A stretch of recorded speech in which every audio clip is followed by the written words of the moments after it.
அன்பானவர்களே, நாம் தேவனுடைய வார்த்தைக்கு போக போகிறோம். சுற்றி அங்கங்கே பாருங்கள், யாராச்சும் வெள்ளை முடி இருக்கான்னு பாருங்கள். ஏன்னா என்னுடைய தலைப்பே அந்த வெள்ளை முடி சம்மந்தப்பட்டு லோயா இருக்கிறாங்களா? ஓகே, கர்த்தருக்கு ஸ்தோத்திரம். நரைமுடி என்பது ஒரு மகிமையின் கிரீடம். Grey hair is a crown of glory. அன்பானவர்களே, முதிய வயதாகும் போது சிலருடைய வாழ்க்கையில பயம் வரும். பயம் என்ன பயம் என்று சொல்லும் போது பல கோலத்தில் சில நேரத்தில் நமக்கு பயம் வர வாய்ப்பு இருக்கின்றது. வயதாக நமக்கு பயம் வரும். சிலர் வயதாக பல்லு விழுந்துரும்,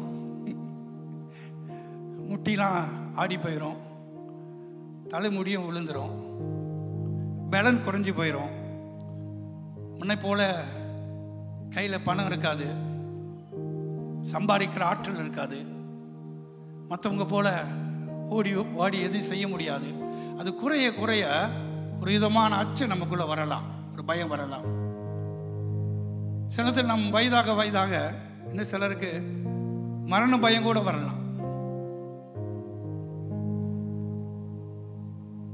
இங்கே எல்லாரும் ஒரு நாள் நம்ம வயசாக போகுது, நமக்கு எல்லாரும் வயசாக தான் போகுது. ஸோ அதனால் இன்றைக்கி நம்ம மத்தியில் இருக்க முதியோர்களை பார்க்கின்றோம். அவர்களை பார்க்கும்போது உங்களுக்கு என்ன தோணுது? வயசானவங்க நம்ம வீட்டில் இருக்கலாம், சமுதாயத்தில் இருக்கலாம், சபையில் இருக்கலாம், நமக்கு என்ன தோணுது? சில நேரத்தில் இன்றைக்கி சமுதாயத்தில் வயசானவங்களை பார்க்கும்போது அவங்க ஒன்றுக்கும் பிரயோஜனம் இல்லாதவர்களாக பார்க்குறாங்க. யூஸ்லெஸ், தகுதி இல்லாதவர்கள், மதிப்பு இல்லாதவர்கள் என்று அந்த ஒரு இடத்துல கொண்டு வந்து நிறுத்துறாங்க. ஏன்னா அவங்களுடைய சத்து பலன் எல்லாமே போன நிலையில் இருக்கும் போது அவங்கள ஒரு மாதிரி நம்ம சில வேளையில பார்க்க ஆரம்பிக்கின்றோம். குடும்பத்தில் உள்ள வயசானவங்க இருக்கலாம், வயது போனவங்க இருக்கலாம், ஒரே இடத்துல உட்காந்துருப்பாங்க, படுத்திருப்பாங்க. அவங்களை எப்படி நம்ம பார்க்குறோம்? ஒரு காலத்தில் நம்ம வீட்டில் ஆடி பாடி சமைச்சு அவங்க இதை சுறுசுறுப்பாக செஞ்சு இன்னைக்கு ஒரே இடத்துல உட்காந்துருக்காங்க. அவங்களை நம்ம பார்க்கும்போது நமக்கு என்ன தோணுது? அன்பானவர்களே, வயசானவர்களை நம்ம பார்க்கும்போது அவர்களை நம்ம எப்படி பார்க்கின்றோம்? அவங்க கொடுக்குற ஆலோசனை நம்ம சில வேளை நம்ம கேட்காம இருக்கலாம். உங்களுக்கு ஒன்றும் தெரியாது, இந்த காலம் வேற அப்படின்னு சொல்லி அவங்களை மட்டும் தட்டலாம். உங்களுக்கு ஒன்றும் புரியாது, அவங்களுக்கு என்னமோ ஒன்றுமே தெரியாத போல சில நேரத்தில் நம்ம வயதானவர்களை அப்படி பேசக்கூடிய ஒரு நிலையில் கூட சில நேரத்தில் அவங்களை காணப்படுகிறார்கள். அவங்க கிழவர்கள், கேள்விகள், அவங்க என்ன தெரியும் அப்படி கூட சில நேரத்தில் சில முதியோர்கள் அப்படி பேசுகிற காரியம் கூட இன்றைக்கு நாம் பார்க்குறோம். அன்பானவர்களே, உலகம் பல விதத்தில் வயதானவர்களை பார்க்கின்றார்கள். ஆனால் இன்று வேதம் நம்மை எப்படியாக அழைக்குது? முதியோர்களை வேதம் என்ன சொல்கிறது? அதுதான் ஒரு முக்கியமான ஒன்றாக இருக்கின்றது. நீதிமொழிகள் 16:31 நீங்கள் வாசிக்கும் போது, நீதியில் வழியிலே உண்டாகும் நரைமயிர் ஆனது மகிமையான கிரீடம் என்று வேதம் சொல்கிறது. உண்மையாகவே நான் ஒரு வார்த்தை இங்கே சொல்ல விரும்புகிறேன். யார் யார் இங்க வயதாகி இருக்கிறீர்களோ, கர்த்தர் சொல்கிறார், you are blessed. நீங்கள் ஆசீர்வதிக்கப்பட்டவர்கள், நீ கனத்துக்குரியவர்களாக இருக்கிறீர்கள். ஹல்லேலூயா. அது ஒரு அவமானம் அடையாளம் அல்ல, அது பயப்படப்பட ஒரு அடையாளம் அல்ல.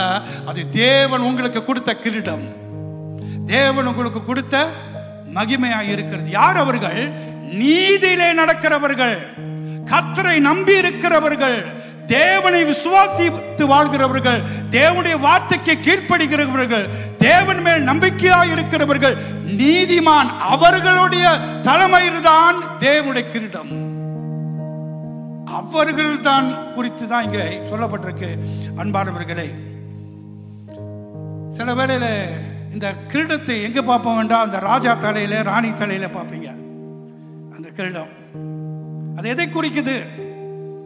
கிரீடம் என்பது எதை குறிக்குது என்றால் ஒரு கணத்தை குறிக்கிறது. அல்லேலூயா. ஒரு கணம். இப்ப நம்ம தலைமயிறு முடி வெள்ளையா இருக்கும்போது அது எதை காட்டுது என்றால் தேவன் கொடுத்த ஒரு கிரீடம், ஒரு கணம்.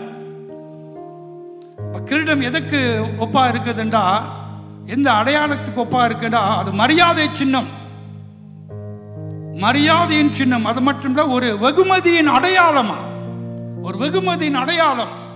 தலைமயிறு நீங்க வெள்ளையாகும் போது ஆண்டவர் உங்களை எப்படி பார்க்கிறான்றா ஒரு அடையாளமாக, மரியாதை சின்னமாக பார்க்கின்றார். அல்லேலூயா. அது மட்டும் இல்ல, இந்த கிரீடம் எதுக்கு அடையாளமா இருக்குதுன்றா வெற்றியின் அடையாளமா இருக்கிறது. என்ன அடையாளம்? நீங்கள் சாதித்து வந்து உட்கார்ந்துருக்கீங்க. நீங்க பல சூழ்நிலையில போய் வெற்றி பெற்றவர்களுக்கு கொடுக்கப்பட்ட அடையாளமா. அல்லேலூயா. ஏதோ எல்லாத்தையும் முடிச்சு விட்டு வந்து உட்கார்ந்து துவைந்து போனவர்கள் அல்ல, வெற்றியின் பாதையில கடந்து வந்தவர்கள். அல்லேலூயா. அந்த தலைமைக்கு, அந்த கிரீடத்துக்கு அடையாளமானது அது மரியாதைக்குரியதா இருக்கிறது, வெகுமதியா இருக்கிறது, அது வெற்றியின் அடையாளமா இருக்கிறது. அது மாற்றமல்ல, அது அதிகாரம் உடையதா இருக்கிறது. ஆமென். அதிகாரம். வீட்டில் வெள்ள முடி உள்ளவர்கள் அவங்க எப்படிப்பட்டவங்க? எல்லாவற்றையும் முடித்து விட்டு கிரீடத்தோடு அமர்ந்திருக்கிறார்கள். அல்லேலூயா. அவமானத்தோடு அடையல, கிரீடம் பெற்று அமர்ந்திருக்கிறார்கள். அதான் வேதம் அவ்விதமாக சொல்லுகிறது. பிரியமானவர்களே, சில நேரத்தில் என்னை பார்த்து ஒருத்தர் சொன்னாங்க, பாச நீங்க அதிகமா தேத்தண்ணி குடிப்பீங்களான்னு. நான் சொன்னேன், ஆமாண்ணே, அதான் அவங்க முடி வெள்ளையாச்சு அப்படின்னாங்க. சில நேரத்தில் சிலருக்கு ஏன் முடி வெள்ளையாகுது சொல்லுங்க? சிலர் சொல்லுவாங்க, இந்த தேன்னு பட்டா, ஹனி இது பட்டா வெள்ளையாயிரும். நீங்க அப்படி சொல்லுவாங்க. அது உண்மை இல்லை, அதை நான் சொல்லிடுறேன். அடுத்தது நீங்க முடியை டை பண்ணீங்களா, அதனால சீக்கிரம் வெள்ளையாயிரும். அதுவும் உண்மையா இல்லை. நீங்க ஒரே ஒரு தலைமுடி வெள்ளையா இருக்குது, அது நீங்க பிடிங்கி எடுத்தீங்கன்னா பக்கத்துல எல்லாம் வெள்ளை ஆயிரும். அதுவும் உண்மை இல்லை. ஏன் தெரியுமா தலைமுடி வெள்ளையாகிறது? ஒன்று அவங்க குடும்பத்தில் சில வேளையில் சில பேர் சீக்கிரமாக அந்த தலை மயிலு வெள்ளையாயிரும். அந்த அந்த அந்த குரூப்பில் இருக்கிறவங்க, குடும்பத்தில் இருக்கிறவங்க யங்காக இருந்தாலும் அவங்களுக்கு சீக்கிரமாக வெள்ளையாயிரும். ஆமாவா, ஐயோ எங்கள் அப்பா அம்மா எப்படி இருக்காங்க.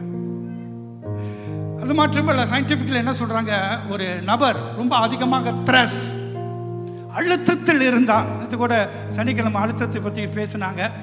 ரொம்ப அதிகமான அழுத்தத்தில் நீங்கள் இருந்தீங்களா உங்கள் தலைமையில் சீக்கிரமாக வெள்ளையாயிரமா? மலையாளம் கொஞ்சம் கவனமாக இருங்க.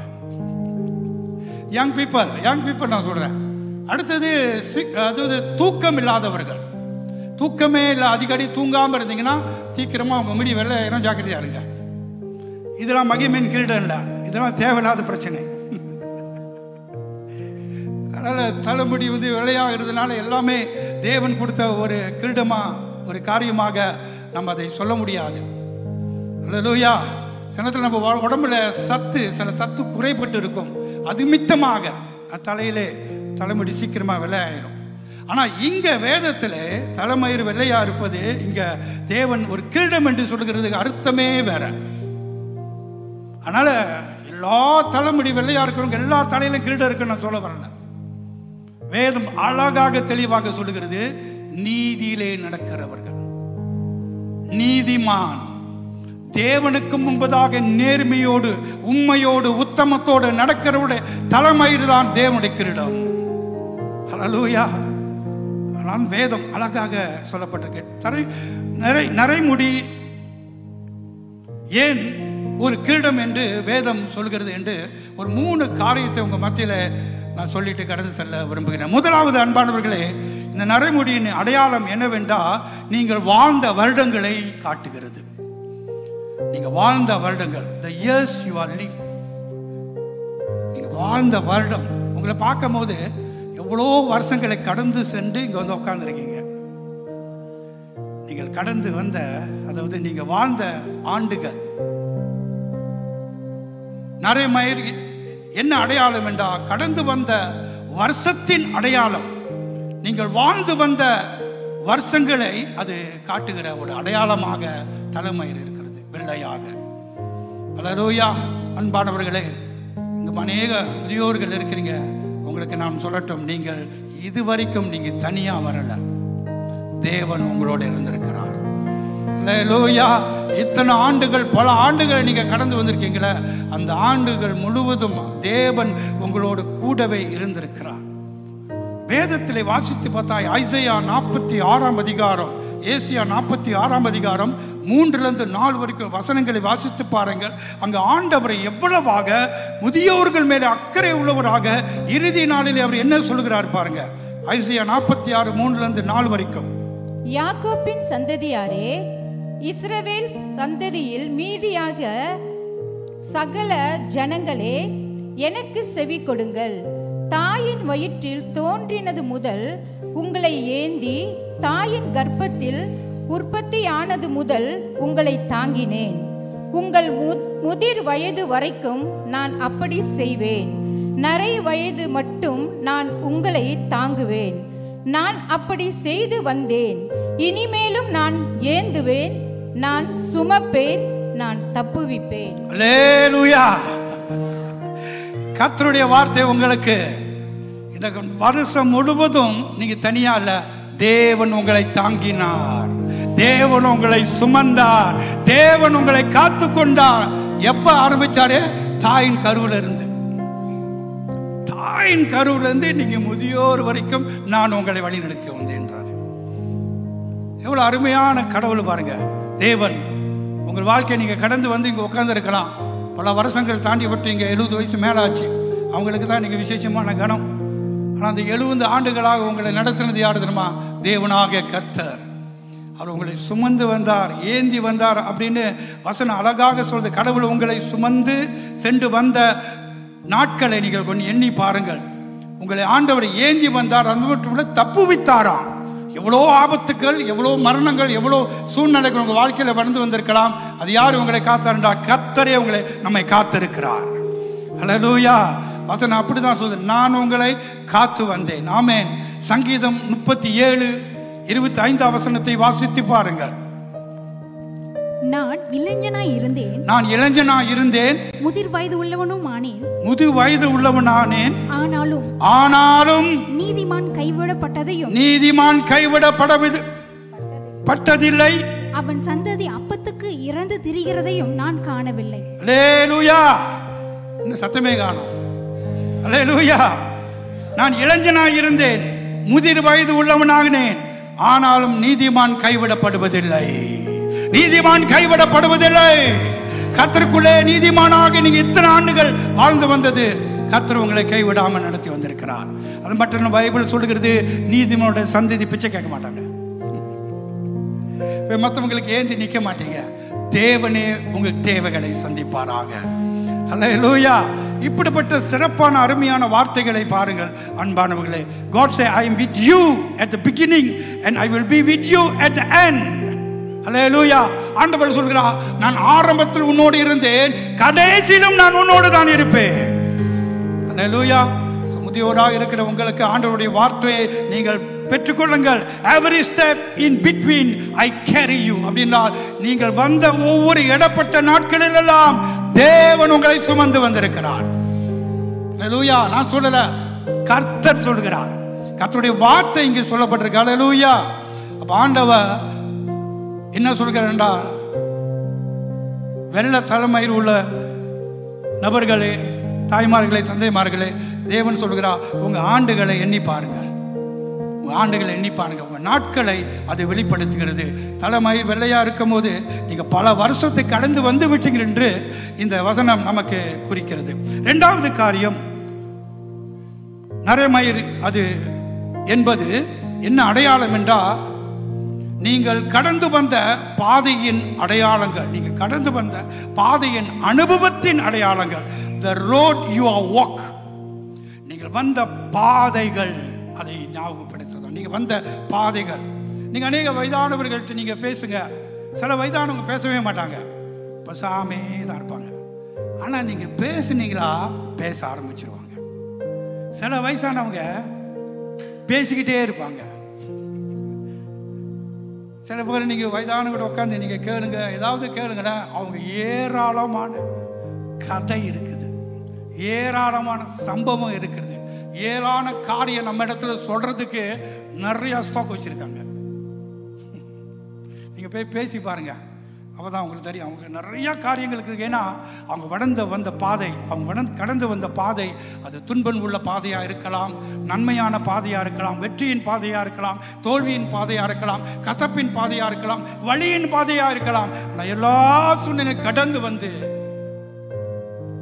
முதியோராக இன்னைக்கு வந்து உட்கார்ந்துருக்கிறாங்க. அப்போ அவங்க ரெண்டாவது காரியம், தலைமயிர் வெள்ளையா இருக்கிறதுக்கு அடுத்த அடையாளம் என்னவென்றால் அவங்க வாழ்க்கையில் அவங்க பெற்ற அனுபவங்கள் பாதை, அனுபவம் நிறைந்தவர்கள் அவர்களா. சில நேரத்தில் அவங்களுடைய வயசு வந்து அனுபவம் வயசு நம்ம வயசா இருக்கும். நம்ம அவர்களை பார்த்து ஏதோ சொல்லுவோம் சில வேலையில். ஆனால் நம்மளை பார்க்கும்போது அவங்க போன அனுபவ காலம் நம்முடைய வயசா இருக்கும். அவங்க கடந்து சென்ற சில பாதைகள். அல்லேலூயா, அல்லேலூயா. ஒரு அம்மாவை பல வருஷம் முன்பதாக அவங்கள்ட்ட பேசி ரொம்ப வயசாச்சு. கேட்டேன், அம்மா நீங்கள் எப்படி இருக்கீங்கன்னு கேட்டேன். இப்போ தான் நல்லா இருக்கிறேன் அப்படின்னாங்க. இப்போ தான் நல்லா இருக்கீங்களா? ஏம்மா அப்படி சொல்கிறீங்க? அப்போ அவங்க சொன்னாங்க, அது அவங்க கதை. அவங்க சொன்னாங்க, என் புருஷன் இறந்துட்டார், அவர் ரொம்ப பொல்லாதவர். அவர் என்ன ரொம்ப பொல்லாதவர், என்னை ரொம்ப கொடுமைப்படுத்தினார், இப்போதான் நான் நிம்மதியாக இருக்கேன்னாரு. அவங்களோட கடந்து வந்த பாதையின் அனுபவங்கள், துன்பங்களும் வேதனைகளும் திருமணத்து மித்தமாக வந்து விட்டது. ஆனால் வயதான காலத்தில் அவங்க சொல்றாங்க, நான் இப்போதான் நிம்மதியாக இருக்கிறேன், என் புருஷன் என்னை கொடுமைப்படுத்தினார் என்று. அல்லேலூயா. இன்னும் சிலருடைய அனுபவங்களே அப்படியா இருக்குது அன்பானவர்களே. ஆனால் இன்றைக்கு வெள்ளை தலைமுடி, அதுக்கு என்ன அடையாளம் என்றால் அவங்க வந்த பாதைகள் அவ்வளவு அனுபவங்களும் நிறைந்த பாதைகள். இந்த அனுபவம் அவங்க வாழ்க்கையில போதிக்கத்தக்கதாக, மற்றவங்களுக்கு ஆலோசனை கொடுக்கத்தக்கதாக அவங்களுக்கு தேவன் கொடுத்த ஒரு கிரீடம். அல்லேலூயா. அதுதான் சில வேளை நம்ம வாழ்க்கையில் என்னதான் பிரச்சனை போராட்டங்கள் வந்தாலும் சில நேரத்தில் கொஞ்சம் வயதானவங்களோட உட்காரணும். உங்களுக்கு தெரியுமா, மோஸ்ட்லி என்னுடைய ஃப்ரெண்ட் எல்லாமே 65 வயசு மேலே உள்ளவங்க. 70 வயசு 60 வயசு. மோஸ்ட்லி நான் கனெக்ட் பண்ணுறது, பேசிக்கிட்டு இருக்கிறது எல்லாமே என்னோட 20-30 வயசு கூட உள்ளவங்களோட தான் நான் பழகிட்டு இருக்கேன். ஏன் சொல்லுங்க, அவங்ககிட்ட ஞானம் இருக்குது. ஏன் சொல்லுங்க, அவங்ககிட்ட அனுபவம் இருக்கிறது. ஏன் சொல்லுங்க, அவங்ககிட்ட புத்திமதி இருக்கிறது. அவங்ககிட்ட நம்ம பழகும் போது அவங்க தெளிவாக நம்ம நடத்துவாங்க. ஏன்னா அவங்க போன பாதைகள் அப்படியா இருக்கிறது. அல்லேலூயா, அல்லேலூயா. அன்பானவர்களே, முதியோர்கள், தகப்பன்மார் உள்ளவர்கள் சபையில் அவசியம், சபையில முக்கியம். இன்னைக்கு சபையில எத்தனை தகப்பன்மார் இருக்கிறார்களோ, எவ்வளவு முதியோர்கள் இருக்கிறார்களோ, அவ்வளவு தூரம் சபை ஆசீர்வதிக்கப்பட்ட சபை. ஆமென், அல்லேலூயா. நினைக்கிறேன் நம்ம சபையில சுமாராக ஒரு 60-70 பேர் இருக்கிறாங்க. அது என்ன அடையாளம் என்ற ஆசீர்வாதமான அடையாளம். எடுத்துக்கொள்ளுங்க, 1 கொரிந்தியர் 4:15 இங்க சொல்லப்பட்டிருக்கிறது, ஒரு சபையிலே ஃபாதர் இல்லை, ஒரு சபையிலே முதியோர் இல்லைன்னா அந்த சபை ஆபத்தில் இருக்கிறது. அந்த சபை வந்து வழிநடத்த முடியாத ஒரு சபையாய் மாறிவிடும். 1 கொரிந்தியர் 4:15 இங்க பவுல் ஒரு அருமையான ஒரு காரியத்தை இங்க சொல்கிறார். 1 கொரிந்தியர் 4:15, கிறிஸ்துவுக்குள் 10,000 உபாத்தியாயர்கள் உங்களுக்கு இருந்தாலும் தகப்பன்மார் அநேகர் உங்களுக்குள் இல்லையே. கிறிஸ்து இயேசுவுக்குள் சுவிசேஷத்தினால் நான் உங்களை பெற்றேன். ஹல்லேலூயா. அவர் சொல்றாரு, அநேக வாத்தியார்மார் இருக்கிறாங்க, ஆனா தகப்பனார் உங்க மத்தியில் இல்லை. ஃபாதர்ஸ் இல்ல, ஃபாதர்ஸ் ஹார்ட் உள்ளவங்க இல்ல, ஆலோசனை கொடுக்கிறவங்க இல்ல, புத்திமதி சொல்றவங்க இல்ல என்று சொல்றாரு. அநேக வாத்தியார்மார் இருக்கிறாங்க, ஆனால் அரவணைக்கிற, கவனிக்கிற, போதிக்கிற, ஆவிக்குரிய பெற்றெடுத்த தகப்பன்மார் இல்லைன்றார். இங்க பவுல் என்ன சொல்கிறார், நான் சுவிசேஷ நிமித்தமாக உங்களை நான் பெற்றேன் என்று சொல்கிறார். சுவிசேஷ நிமித்தமாக நான் உங்களை பெற்றேன் என்று சொல்கிறார்.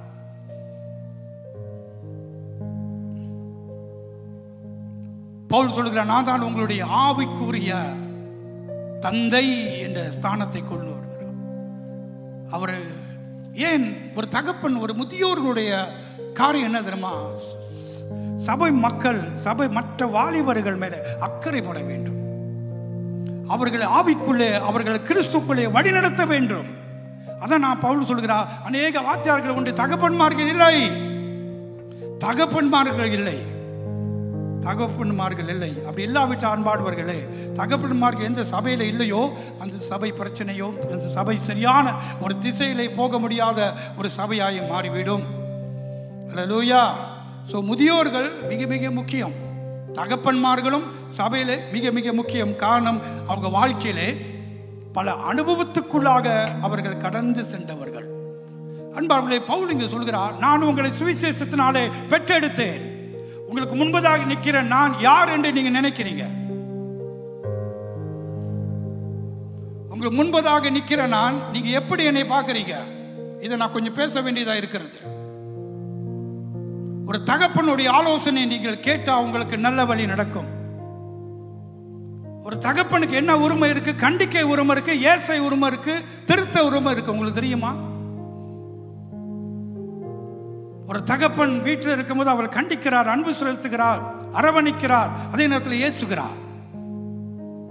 அதே போலதான் ஒரு சபையில் இருக்கிற ஒரு பாஸ்டர் கூட, ஒரு ஊழியக்காரர் கூட அவருக்கு அந்த உரிமை இருக்கிறது. பவுல் சொல்கிறார், அநேக உபத்தியர்கள் உண்டு, ஆனால் தந்தைமார்கள் இல்லை. அவர்கள் யார்? விசுவாசத்தில் உங்களை பெற்றெடுத்தவர்கள், வசனத்தை போதிக்கிறவர்கள், கடிந்து கொள்கிறவர்கள், அரவணைக்கிறவர்கள், எல்லாமே அவங்க காரியத்தில் இருக்கின்றது. அதான் தகப்பன் முக்கியமானது.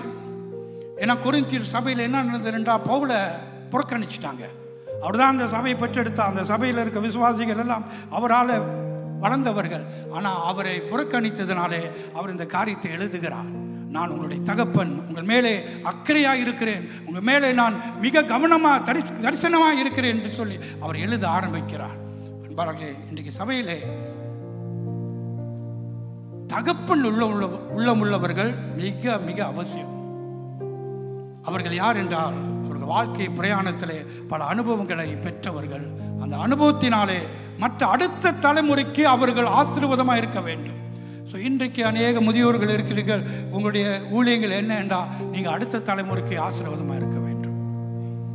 அதான் பைபிள் சொல்லுகிறது. அல்லேலூயா. மூன்றாவது காரியத்துக்குள்ளாக நான் சொல்கிறேன். மூன்றாவது காரியம், நரை முடி எதுக்கு அடையாளம்? ஞானத்துக்கும் அறிவுக்கும் அடையாளம். ஞானத்துக்கும் அறிவுக்கும் அடையாளம். யோபு 12ஆம் அதிகாரம் 12ஆம் வசனம். ஜோப் சாப்டர் 12 verse 12. முதியோரிடத்தில் ஞானமும் வயது சென்றவர்களிடத்தில் புத்தியும் இருக்குமே. அல்லேலூயா. வசனம் சொல்லுது, முதியோரிடத்தில் என்ன இருக்குதா? ஞானமும் வயது சென்றவர்களிடத்தில் புத்தியும் இருக்கிறது. சர்ச், இதை கொஞ்சம் கவனம் செலுத்துங்க. இதை கொஞ்சம் கவனித்து பாருங்க. அப்ப நீண்ட ஆயுசு உள்ளவங்களுக்கு இடத்துல என்ன இருக்கிறதுனா, அறிவும் புத்தியும் இருக்கு. அதனால நாம் அவர்களுக்கு கனத்தை செலுத்த வேண்டியது தேவன் நமக்கு கொடுத்த ஒரு வார்த்தையாக இருக்கிறது. அல்லேலூயா. தேவன் நமக்கு கொடுத்த ஒரு வார்த்தையாக இருக்கிறது. முதியோர்களை நாம் ஏன் அவர்களை கனம் செய்ய வேண்டும் என்றால், அவர்களிடத்தில் ஞானமும் புத்தியும் இருக்கிறது என்று யோபு இங்கே சொல்லி இருக்கிறதை நாம் பார்க்கின்றோம். நீண்ட ஆயுசு உள்ளவர்கள், ஏன் நீண்ட ஆயுசு தேவன் கொடுத்துருக்காண்டா, அவங்க வாழ்க்கையிலே ஏராளமான ஞானமும் அறிவும் அவங்களை பெற்றிருக்கிறார்கள். சில வேளையில் அன்பானவர்களே, வயதானவர்கள் எல்லாம் ஞானம் உள்ளவர்களா? அப்படியும் ஒருவேளை நீங்க யோசிக்கலாம்.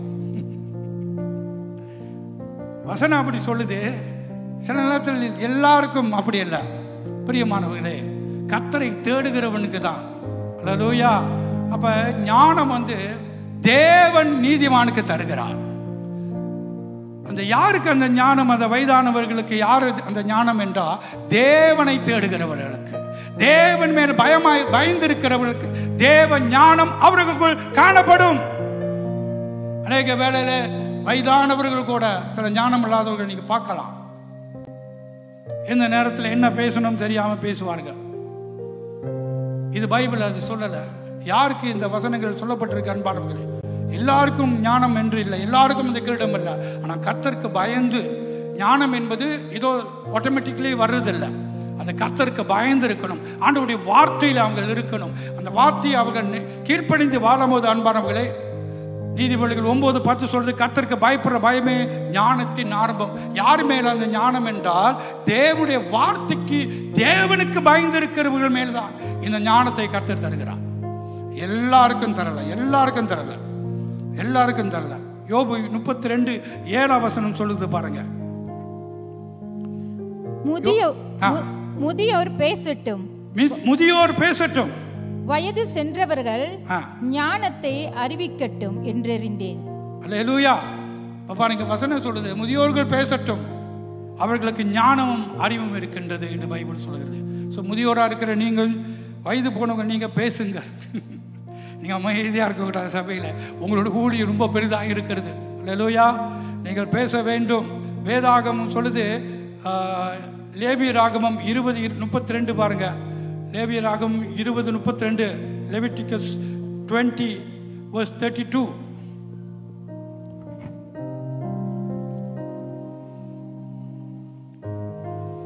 லேவியர் 19:32.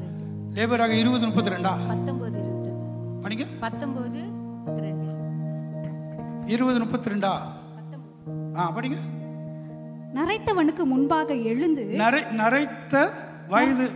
நரைத்தவனுக்கு முன்பாக எழுந்து முதிர் வயது உள்ளவன் முகத்தை கனம் பண்ணி உன் தேவனுக்கு பயப்படுவாயாக, நான் கர்த்தர். இந்த வார்த்தை யார் தெரியுமா சொன்னது? மோசே கிட்ட ஆண்டவர் சொன்னார். இது மனுஷன் சொல்லல, இது மனிதன் சொல்லல, ஆண்டவர் சொன்னார்.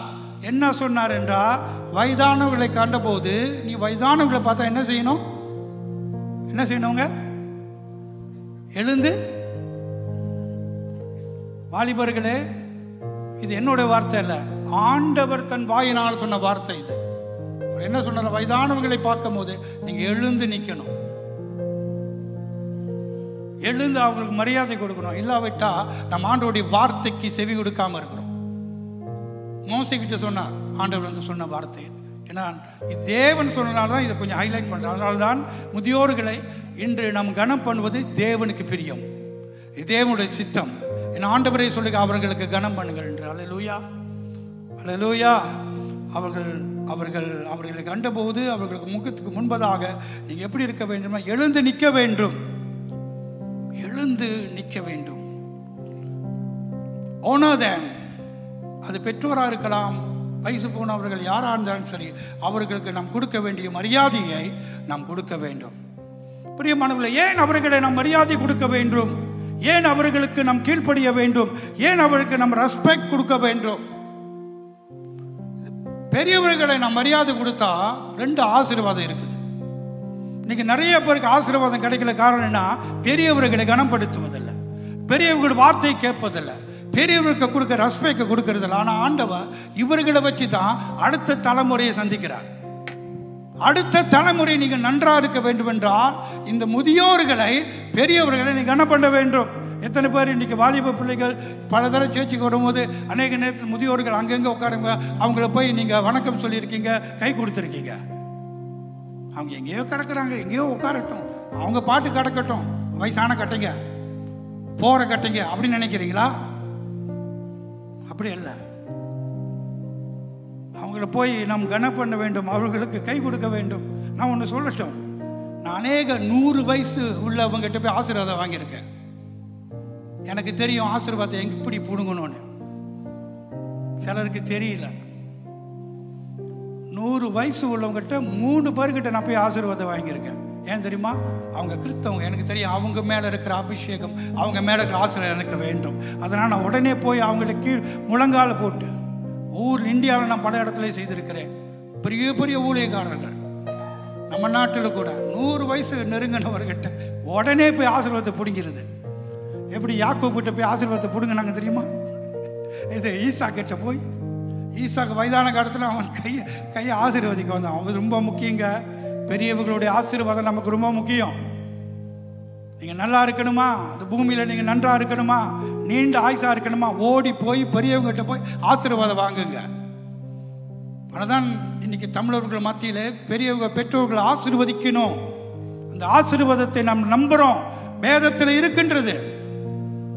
அல்லேலூயா. எபேசியர் 6 அதிகாரம் 1 வசனத்தை பாருங்கள். எபேசியர் 6 அதிகாரம் 1 வசனம். பிள்ளைகளே உங்கள் பெற்றோருக்கு கர்த்தருக்குள் கீழ்ப்படியுங்கள். வாசிங்க எபேசியர் 6:1. பிள்ளைகளே உங்கள் பெற்றோருக்கு கர்த்தருக்குள் கீழ்ப்படியுங்கள். கர்த்தருக்குள் கீழ்ப்படியுங்கள். அல்லேலூயா. இது நியாயம். இது நியாயம். இதுதான் தேவனுடைய 10 கட்டளையிலே முக்கியமான கட்டளை. பெரியவர்களை கனம் பண்ணுவது. இப்ப இன்றைக்கு நாம் இந்த காரியம் செய்யும் போது நான் நம்புற கர்த்தர் நம் சபையை ஆசீர்வதிப்பாராக. இது ஒரு ஈவன் இல்லைங்க, இதோ ஒரு நிகழ்ச்சி, ஏதோ ஒரு காரியத்தை செய்யறாங்க இல்லைங்க, தேவனுக்கு பிரியமான ஒரு காரியத்தை செய்துக்கிட்டு இருக்கிறோம். ஏன்னா தேவன் அதை சொல்லியிருக்கிறார், அவர்களை கனம் பண்ணுங்கள் என்று. எப்படி கனம் பண்ணுவது? ஒரு நபரை எப்படிங்க கனம் பண்ணுவது? உங்களை நான் கனம் பண்றேன் அப்படியா? ஏதாவது அவர்களுக்கு நாம் செய்ய வேண்டியது காரியம் உண்டு. அநேக பேர் நம் சபையில் இருக்கிற பெரியவர்கள், முக்கியமானவர்கள். அடுத்தது நாம் பெற்றோர்களுக்கு நாம் கீழ்ப்படியும் போது நமக்கு 2 விதமான ஆசீர்வாதம் 2ஆம் வசனத்துல வருது. உனக்கு நன்மை உண்டாயிருப்பதற்கு பாருங்க, நமக்கு நல்லது நடக்கணுமா, நன்மை நடக்கணுமா? வாலிப பிள்ளைகளை பெரியவங்களை பார்த்து கொஞ்சம் மதிக்கணும், அவங்களுக்கு கொடுக்க ரெஸ்பெக்ட் கொடுக்கணும். வீட்டிலையும் சரி, சபையிலையும் சரி, எங்கேயும் சரி. என்ன நடக்குமா? பைபிள் சொல்றது உங்களுக்கு நன்மை உண்டாகும். உங்களுக்கு நன்மை உண்டா. அடுத்தது, பூமியிலே உன் வாழ்நாள் நீடித்திருப்பதற்கும் உன் தகப்பனையும் உன் தாயையும் கனம் பண்ணுவாயாக என்பதே வாக்கு தத்தம் உள்ள முதலாம் கற்பனையாய் இருக்கிறது. உன் ஆயுசு நாட்கள் பூமியிலே நீடித்து இருக்க உன் தாய் தகப்பனையும் உன் தாயும் கனம் பண்ணுவாயாக, மரியாதை செலுத்துங்க என்று ஆண்டவர் கொடுத்த பிரதான ஒரு கட்டளையாய் இருக்கிறது.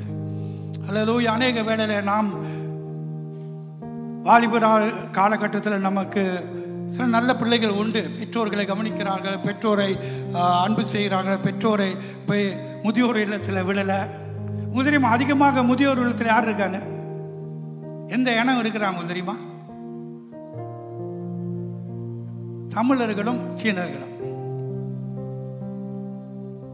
முஸ்லீம் ரொம்ப குறைவு. ஏன்னா தாய் தந்தை கனம் பண்ணுகின்ற அவங்களுடைய போதனையில் இருக்கின்றது, அதனால அவங்க கனம் பண்றாங்க. ஆனால் நீங்கள் பார்த்தீங்களா, அநேக நேரத்தில் தமிழர்கள் மத்தியில், இந்தியர்கள் மத்தியிலும், சைனீஸ் மத்தியிலும் பார்த்தீங்களா, முதியோர்கள் வயதானவர்களை கொண்டு முதியோர் இடத்துல விட்டுருவாங்க. இதெல்லாம் ஒரு நல்ல காரியம் இல்லை. கடைசி வரைக்கும் நம் அவர்களை கவனிக்க வேண்டியது தேவன் கொடுத்த வார்த்தையாக இருக்கிறது. நம்ம நல்லா இருக்கும் போது, அவங்க நல்லா இருக்கும் போது நம்ம கவனிச்சுட்டாங்க. இன்னைக்கு அவங்க உடம்பு சரியில்லாத போது நம்ம அவங்களை கவனிக்கணும். அது உங்களுக்கு ஆசீர்வாதம். அல்லேலூயா. ஆமென். அநேகர் பேர் தன் தாய் தகப்பனுடைய தியாகத்தை, தாய் தகப்பனுடைய நீதியை, தாய் தகப்பன் இருந்த அவங்க வாழ்ந்த கர்த்தருக்காக வாழ்ந்த வாழ்க்கை எப்படிப்பட்ட வாழ்க்கை, அதை சார்ந்துதான் தன் பிள்ளைகளுக்கும் ஒரு பாதுகாப்பு வருகிறது. ஒரு சின்ன கதையை சொல்லி, உதாரணத்தை சொல்லி உங்களை முடிக்கிறேன். ஆதியாகமம் 9ஆம் அதிகாரத்தில் ஒரு முக்கியமான சம்பவம். அங்கே நோவா என்ற ஒரு தகப்பனும் 3 பிள்ளைகள், சேம், கேம், கம், அப்புறம் யாபேட், இந்த 3 பிள்ளைகள் அவர்களுக்கு உண்டு. வேதம் சொல்லுது நோவா பேழையை கட்டினான். வேதம் சொல்லுது நோவா நீதிமானா இருந்தார். வேதம் சொல்லுது நோவா அந்த நாட்கள் கர்த்தருக்கு பயந்து நீதிமானாய் வாழ்ந்தனால் கர்த்தர் அவனோடு பேசினார். அவர் சொன்னார், நோவா நீ பேழையை கட்டு, உன் குடும்பத்தை நீ காப்பாத்து, உன் பிள்ளைகள் எல்லாம் நீ பேழைக்கு கொண்டு போ, ஒரு பேழையை கட்டுன்னு சொன்னான். தேவனோடு அவன் நடந்ததுனால அவன் தேவனுடைய சத்தத்தை கேட்டவனாய் காணப்பட்டான். பேழையை கட்டினான். தன் பிள்ளைகள், மனைவி, மருமகள் எல்லாம் உள்ளுக்கு கொண்டு போயிட்டான். வெள்ளம் வந்தது. உலகத்தில் ஒரு மனிதன் கூட தப்பிக்கல, ஒரு மனிதன் கூட தப்பிக்கல, எல்லாமே செத்து போயிட்டாங்க. நோவா தன் குடும்பத்தோட அந்த கப்பலில் பிரயாணம் செய்கிறார். அநேக சண்டே ஸ்கூல் இதில் சொல்லுவாங்க நோவா தாத்தான்னு. நோவா தாத்தா தான். வெள்ளம் வத்தின போது வெள்ளம் எல்லாம் முடிஞ்சு. இப்போ நோவா பேழையிலேருந்து வெளியே வரார். அவர் என்ன பண்ணிட்டாரு, ஒரு திராட்சை தோட்டத்தை உருவாக்கினார். ஒரு திராட்சை தோட்டத்தை உருவாக்கி அந்த திராட்சை தோட்டத்தில் இருக்க பழத்தை சாப்பிட்டாரு. பைபிள் சொல்லுது, அவர் அந்த திராட்சை பழத்தை சாப்பிட்டோன்னே அவர் மப்பாயி தன் ஆடை விலகத்தக்கதாக அவர் மானம் தெரிகிற அளவுக்கு அவர் ரூம்ல படுத்திருந்தாராம். இங்கதான் முக்கியமான சம்பவத்துக்குள்ள வரப்பாரு. அப்பொழுது அவர் அந்த நிலையில் இருக்கும் போது ஒரு நபர் உள்ளுக்கு வரார். அவர்தான் காம் உள்ளுக்கு வரார். அவர் வந்து அப்பாவுடைய நிர்வாணத்தை பார்த்துட்டு வெளியே போய் கிண்டல் பண்ணிட்டார். அப்பாவை குறித்து பரியாச பேசிட்டார். அப்பாவை குறித்து விளையாட்டுத்தனமாக மோக்கரின்னு எழுதியிருக்கிறது. அவர் அப்பாவுடைய அவமானத்தை வெளியே போய் சிரிச்சுக்கிட்டு அவர் அப்பாவுடைய மானத்தை வெளியே வாங்கி விட்டார், குறையை சொல்லிவிட்டார். அடுத்தது நோவா மப்பு தெளிஞ்சு இதை கேள்விப்பட்டோன்னே காம சபிச்சிட்டாரு.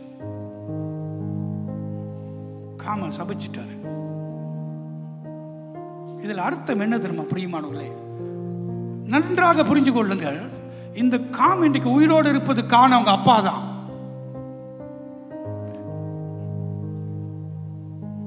இந்த நோவா தன் உத்தமத்தோடு ஆண்டவருக்கு நடந்ததுனால்தான் இவன் பிழைத்து கொண்டான். இவன் வாழ முடிஞ்சது. இவனும் அந்த அழிவில் தப்பிச்சான். ஆனா அவன் அதை மறந்துட்டான். அப்பானால தான் நான் உயிரோடு இருக்கிறேன், அப்பானால தான் நான் இன்றைக்கு நல்லா இருக்கிறேன்னு மறந்துட்டு தன் தகப்பனையே அவன் கேவலமா பேசிட்டான். அதுக்கு ஒரு சாபம் வந்தது.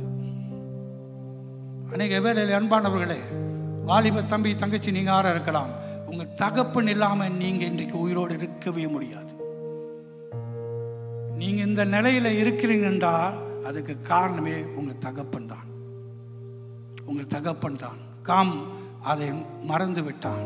தன் தகப்பனால தான் நான் தப்பித்து கொள்ளப்பட்டேன், நான் காப்பாற்றப்பட்டேன், நான் இன்றைக்கு உயிரோடு இருக்கிறது எங்கள் அப்பானாலன்னு அவன் மறந்து விட்டு அவங்க அப்பாவையே பரியாச பண்ணுற அளவுக்கு அவனுடைய பலவீனத்தை, அவனுடைய காரியத்தை அவன் அம்பலப்படுத்திட்டான். அநேக வேளையில் அன்பானவர்களே, நாம் இன்றைக்கு நன்றாக இருக்கிறதுக்கு காரணம் நம்முடைய அப்பா, நம்முடைய தாத்தா, நம்முடைய பாட்டி என்று நம்ம மறந்துருக்கிறோம். அநேக பிள்ளைகள் நான் பேசும்போது அவங்க சொன்னாங்க, என்னை வளர்த்தது பாட்டி. என் மனைவி கூட அவங்க அதிகமாக நேசித்தது அவங்க பாட்டி. சின்ன 13 வயசுலேருந்து பாட்டி வளர்த்தாங்க அவங்கள. அவங்க சொல்லுவாங்க, பாட்டி போல கிடைக்கவே கிடைக்காது. நீங்கள் நிறைய பேர் சில பிள்ளைங்க பாட்டி கீழே இருந்திருப்பீங்க, தாத்தா கீழே இருந்திருப்பீங்க. பாட்டி தாத்தா உங்களை அப்படி வளர்த்துருப்பாங்க. நீங்கள் அவங்கள மறந்துட்டீங்களா? உங்களுக்கு பணம் கொடுத்துருப்பாங்க, உங்களுக்கு எல்லாமே செஞ்சுருப்பாங்க, உங்களுக்காக ப்ரே பண்ணியிருப்பாங்க. தாத்தா பாட்டி இன்னைக்கு வயதான கிழவன் கழுவி ஆயிட்டாங்களா? அவங்க செய்த நன்மைகளை இன்னைக்கு நீங்கள் நல்லா இருக்கிறதுக்கு அவங்களும் ஒரு காரணம் தான். அல்லேலூயா, அல்லேலூயா. ஸோ நம்மளுடைய வாழ்க்கையில் எத்தனோ பேர் முதியோர்கள் நம்முடைய வாழ்க்கையில் புரோஜனமாக இருந்திருக்கிறார்கள், ஆசீர்வாதமாக இருந்திருக்கிறார்கள். ஸோ தாத்தா பாட்டியை நம்ம கனம் செய்ய வேண்டும். ஆமென். பெரியவர்களை, முதியோர்களை கனம் செய்ய வேண்டும். அவர்களை ஈரணமாக, அவர்களை கிண்டலாக இந்த காம் செஞ்ச மாதிரி செஞ்சோம், நம்ம தேவையில்லாத சாபத்துக்குள்ளே மாட்டிக்குவோம். ஏன்னா அவங்க அப்பாவுடைய புண்ணியத்தை அவங்க உணராமல் போயிட்டான். சில நேரத்தில் நம்ம சில பிள்ளைகள் வந்து ஒருத்தர் ஒரு ஊழிக்காரர் சொன்னார், அந்த ஹாஸ்பிட்டலை பார்க்கும்போது ரொம்ப அசிங்கமாக இருந்தது. அவ்வளோ அசிங்கமாக இருக்குது இந்த ஹாஸ்பிட்டல், அப்படியே ஒரு மாதிரி கண்டலாக பேசினார். அந்த அம்மா சொன்னாங்க, இங்கே தான்டா அவனை வச்சுக்கிட்டு நான் பல வருஷம் இருந்தேன். நீ குழந்தையா இருக்கும் போது உனக்கு பிரச்சனை, உனக்கு உடம்பு சரியில்லை, அடிக்கடி உனக்கு பிரச்சனை வந்துச்சு. இந்த ஹாஸ்பிட்டலில் தான் நான், இந்த இடத்துல தான் உன்னை வச்சு நான் வளர்த்தேன். உன்னை ராத்திரி போகணும் இங்கே தான் பாதுகாத்தேன். எந்த ஹாஸ்பிட்டல் நீ அழுக்கு இப்படின்னு சொன்ன, இந்த இடத்துல தான் நீ வளர்ந்த அப்படின்னு அவர் சொன்னார். ஆம் பிரியமானவர்களே, நம்முடைய வாழ்க்கையில இருக்கிற முதியோர்கள், தகப்பன்மார்கள், குறிப்பாக அவங்க வயதாக இருக்கலாம், பலன் போயிருக்கலாம், சம்பளம் இல்லை, பணம் இல்லை, ஆற்றல் இல்லை, அவங்களால ஒன்றுமே செய்ய முடியல. அந்த மாதிரி உள்ளவர்களுக்கு நீங்கள் பலனாக இருக்க வேண்டும். ஆமென். நீங்கள் ஆறுதலாக இருக்க வேண்டும். போன வாரத்தில் நான் என் தாயை குளிப்பாட்டினேன். ரொம்ப சந்தோஷம் எனக்கு. ஏன் சொல்லுங்க, அந்த பாக்கியம் எனக்கு கிடைச்சிச்சு. நான் அவங்களை குளிப்பாட்டுற நிலைமை வந்தது. அது பெரிய பாக்கியமாக நினச்சேன். ஏன்னா என்னை எவ்வளோ தடவை அவங்க குளிப்பாட்டி இருக்க படம்லாம் நான் பார்த்துருக்கேன். ஆனால் இன்றைக்கி அவங்கள குளிப்பாட்டினது எனக்கு அவ்வளோ பெரிய சந்தோஷம். இந்த சந்தோஷம் வேறு எங்கேயும் கிடைக்காதுங்க. உங்கள் தாய் தகப்புக்கு நீங்கள் செய்கிற சந்தோஷம் விலை மதிக்க முடியாதது. அது எங்கேயும் உங்களுக்கு கிடைக்காதுங்க. அப்படிப்பட்டவர்களை கர்த்தர் நிச்சயமாக ஆசீர்வதிப்பார். அல்லேலூயா. உன் தாய் தகப்பனை கனம் பண்ணுவாயாக, முதியோர்களை கனம் பண்ணுவாயாக. கர்த்தர் உங்களை நினைவு கூறுவார். ஸோ இன்று இந்த வார்த்தைகளை சொல்லி முடிக்கிறேன். மத்தியில் இருக்கிற ஒவ்வொரு முதியோர்கள், நீங்கள் கர்த்தரால் ஆசீர்வதிக்கப்பட்டவர்கள். உங்கள் தலையில் இருக்கிற கிரீடமானது ஞானத்தின் அடையாளம், வாழ்க்கையின் அனுபவத்தின் அடையாளமாக தேவன் உங்களுக்கு கொடுத்திருக்கிறார். உங்கள் தலையில் இருக்கிற வெள்ளை தலைமுறை எதுக்கு அடையாளம் என்றால் தேவன் உங்களுக்கு கொடுத்த ஞானத்தின் அடையாளமாக இருக்கிறது. அல்லது அவர்களுக்காக ஒரு பலத்த கரங்களை தட்டி ஆண்டவரை சோசரிப்போம்.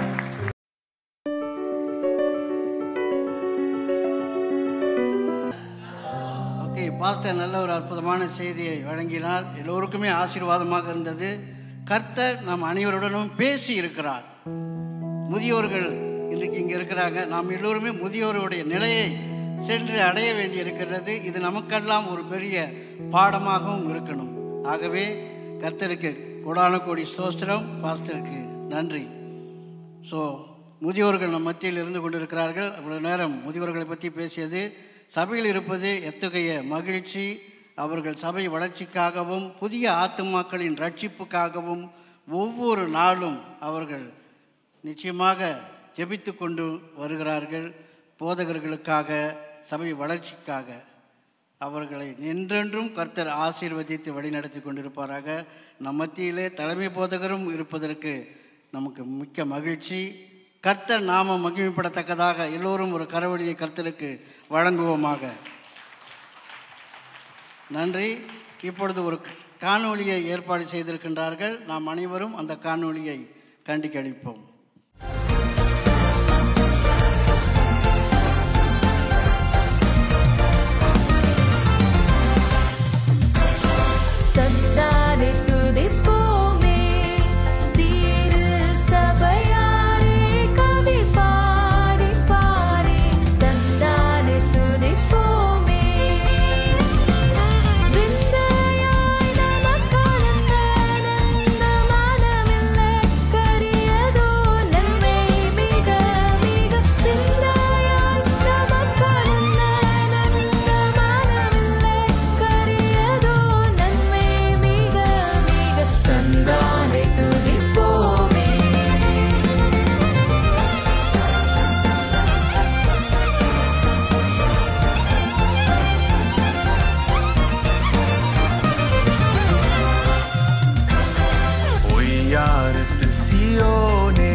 நற்சபையே உன்னை முற்றாய் கொள்ளவே அலைந்து திரிந்து சுத்தாங்கத்து நற்சபையே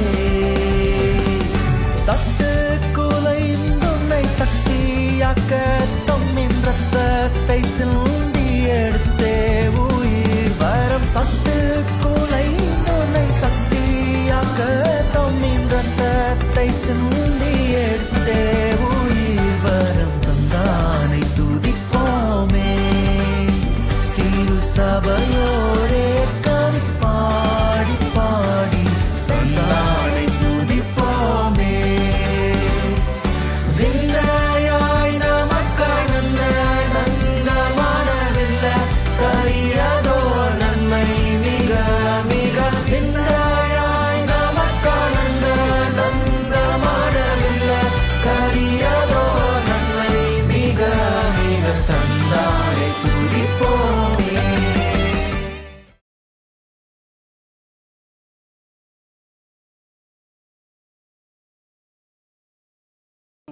காண செய்திருக்கின்ற அந்த குழுவினருக்கு மனமார்ந்த நன்றியும் வாழ்த்துக்களும். இப்பொழுது ஒரு பாடல், அந்த பாடலை பாட வருகிறார் சகோதரர் ரோலன் அவர்களை அன்போடு மேடைக்கு அழைப்போம். மீண்டும் நல்ல ஒரு கரவொலியை கொடுங்க.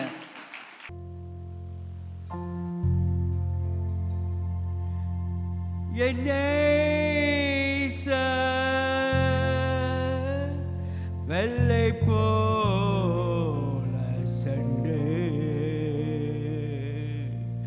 என் அன்பர் மாறி கொழுந்து பூ கொத்து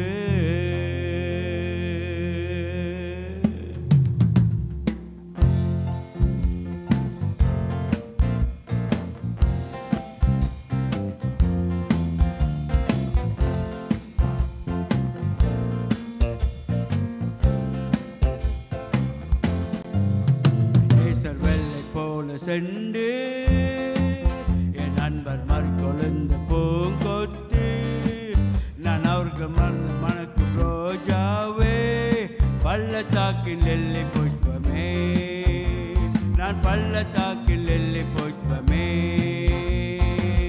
என் நேசர் வெள்ளை போல சென்று என் அன்பர் மறுக்கொழுந்த பூங்கொத்து நான் அவர்கள் மறந்து மணக்கும் ரோஜாவே பள்ளத்தாக்கில் எல்லை புஷ்பமே நான் பள்ளத்தாக்கில் எல்லை புஷ்பமே அருமையானவர் எந்த நேசர் இன்பமானவர் ஆத்மனே அருமையானவர் எந்த நேசர் இன்பமானவர் ஆத்மனே மதுரமானவர் எந்த நேச பிரியமானவர் ஆத்மநேசர் என் நேசர் வெள்ளை போல சென்று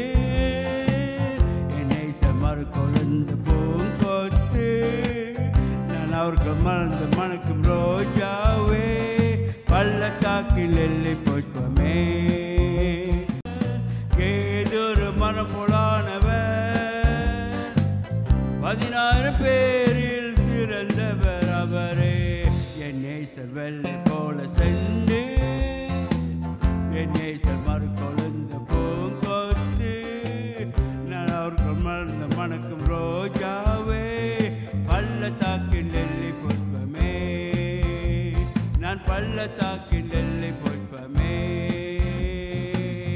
என் நேசர் வெள்ளை போல சென்று என் நேசர் மறிக்கொழுந்த பூங்கொத்து நான் அவருக்கு மலர்ந்து மணக்கும் ரோஜாவே பள்ளத்தாக்கில் எல்லை புஷ்பமே நான் பள்ளத்தாக்கில் எல்லை புஷ்பமே அருமையானவர் எந்த நேசர் இன்பமானவர் ஆத்மநேஸ் அருமையானவர் எந்த நேசர் இன்பமானவர் ஆத்மநேஸ் மதுரமானவர் எந்த நேசர் பிரியமானவர் ஆத்மநேசர் என் நேசர் வெள்ளை போல சென்று என் நேசர் கொண்டு மூக்கொத்து நான் அவர்கள் மறந்து மணக்கும் ரோஜாவே பள்ளத்தாக்கில் எல்லை புஷ்பமே நான் பள்ளத்தாக்கில் எல்லை புஷ்பமே நான் பள்ளத்தாக்கில் எல்லை புஷ்பமே.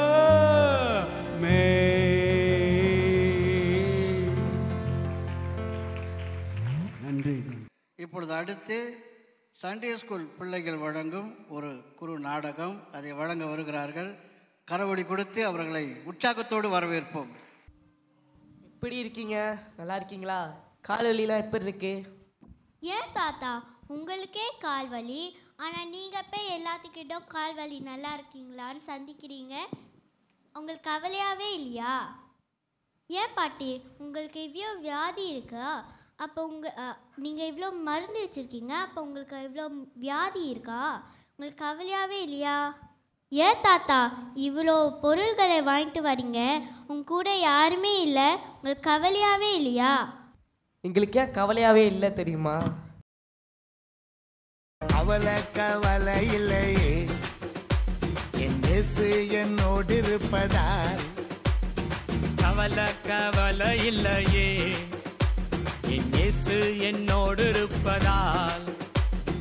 அவர் என்னை விசாரித்து நடத்துகின்றவர், என் குறைவுகளை நிறைவாக்கும் போதுமானவர். அவர் என்னை விசாரித்து நடத்துகின்றவர், என் குறைவுகளை நிறைவாக்கும் போதுமானவர். என் இயேசு ரொம்ப ரொம்ப ரொம்ப நல்லவர். என் இயேசு ரொம்ப ரொம்ப ரொம்ப நல்லவர். என் இயேசு ரொம்ப ரொம்ப ரொம்ப நல்லவர். என் இயேசு ரொம்ப ரொம்ப ரொம்ப நல்லவர். என் இயேசு ரொம்ப ரொம்ப ரொம்ப நல்லவர். என் இயேசு ரொம்ப ரொம்ப ரொம்ப நல்லவர். கவலை இல்லையே, என் இயேசு என்னோடு இருப்பதா. இடறி விழுந்த நேரம் என்னை கரம் பிடித்தெடுத்தார், உயிர்த்தருகின்ற ஜீவ வார்த்தை எனக்கு போதித்தார். நான் இடறி விழுந்த நேரம் என்னை கரம் பிடித்தெடுத்தார், உயிர் தருகின்ற ஜீவ வார்த்தை எனக்கு போதித்தார். அவர் தருகின்ற ஜீவ தண்ணீரால், அவர் தருகின்ற ஜீவ தண்ணீரால் எனக்குள்ளே ஜீவநதிகள் பாய்ந்து ஓடுதே. எனக்குள்ளே ஜீவநதிகள் பாய்ந்து ஓடுதே. என் இயேசு ரொம்ப ரொம்ப ரொம்ப நல்லவர். அவர் ரட்சிக்கின்ற மீட்பரானவர். என் இயேசு ரொம்ப ரொம்ப ரொம்ப நல்லவர். அவர் ரட்சிக்கின்ற மீட்பரானவர். என் இயேசு ரொம்ப ரொம்ப ரொம்ப நல்லவர். என் இயேசு ரொம்ப ரொம்ப ரொம்ப நல்லவர். உலகம் கைவிட்டாலும் எனக்கு கலக்கம் இல்லையே, என் ஆத்ம நண்பர் இயேசு எனக்கு எப்போதும் உண்டு. இந்த உலகம் கைவிட்டாலும் எனக்கு கலக்கம் இல்லையே, என் ஆத்ம நண்பர் இயேசு எனக்கு எப்போதும் உண்டு. கிறிஸ்து எனக்குள்ளே வாசம் செய்பவர், கிறிஸ்து எனக்குள்ளே வாசம் செய்பவர். அவர் அன்பை விட்டு என்னால் பிரிய கூடுமோ? அவர் அன்பை விட்டு என்னால் பிரிய கூடுமோ? என் இயேசு ரொம்ப ரொம்ப ரொம்ப நல்லவர். தன் ஜீவனையே எனக்கு தந்தவர். என் இயேசு ரொம்ப ரொம்ப ரொம்ப நல்லவர். தன் ஜீவனையே எனக்கு தந்தவர். என் இயேசு ரொம்ப ரொம்ப ரொம்ப நல்லவர். என் இயேசு ரொம்ப ரொம்ப ரொம்ப நல்லவர். 1 2 3 தாத்தா நாங்கள் உங்களை நேசிக்கிறோம். Reading Book of Isaiah chapter 46 verse 4. Even to your old age and gray hairs, I am he who will sustain you. I have made you and I will carry you. I will sustain you and I will rescue you. Amen. தேவனே, என் சிறு வயதில் முதல் எனக்கு போதித்து வந்தீர். இதுவரைக்கும் உமது அதிசயங்களை அறிவித்து வந்தேன். சங்கீதம் 71:11. எப்பொழுதும் தேவனே, இந்த சங்கதிக்கு உமது வல்லமையும் வரப்போகிற யாவருக்கும் உமது பரக்கிரமத்தையும் நான் அறிவிக்குமாலும், முதியோர் வதையும் நரைமயிரும் உள்ளவனாகவும் வரைக்கும் என்னை கைவிட்டீராக. சங்கீதம் 71:18. ஆமீன். அதாவது முதியவர்களை கனம் பண்ணுகிற நேரம். இப்பொழுது 70 வயதுக்கு மேற்பட்டவர்களை அன்போடு மேடைக்கு அழைக்கின்றோம். முதியவர்களே அன்போடு மேடைக்கு வாங்க, அவர்களை கூட்டிகிட்டு வாங்க. ஒரு சிலர் இன்னும் வயது முதிர்ந்தவர்களாக இருக்கிறாங்க, அவங்கள கூட்டிகிட்டு வாங்க.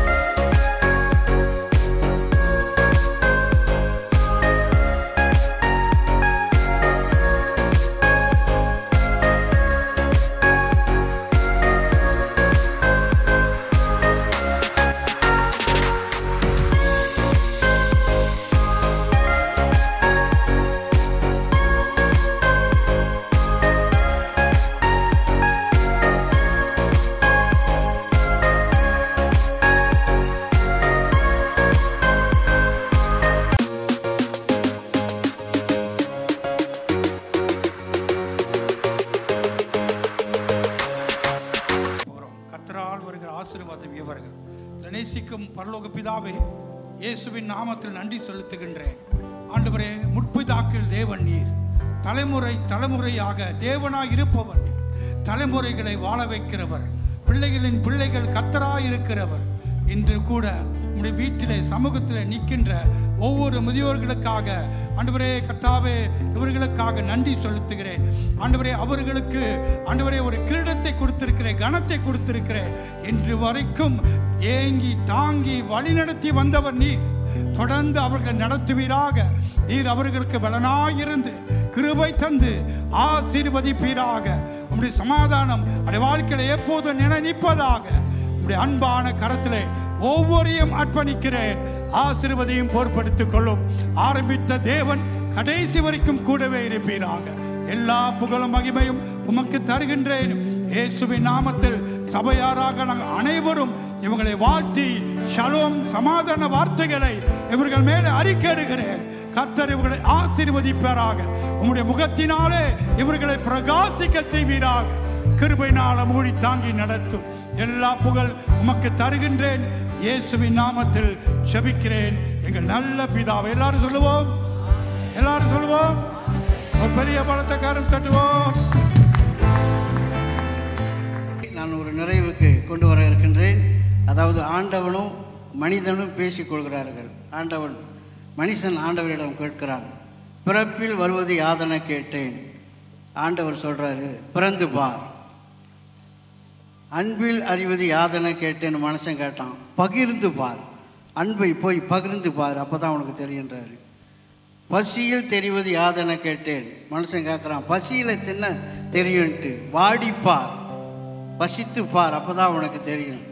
அப்போ மனுஷன் கேட்குறான், அனுபவித்தே அறிவது வாழ்க்கை எனில் ஆண்டவனே நீ எதற்கு என்றான். அனுபவித்து தான் எல்லாம் தெரிஞ்சுக்கணும்னா ஆண்டவனே நீ எதற்கு என்றான்.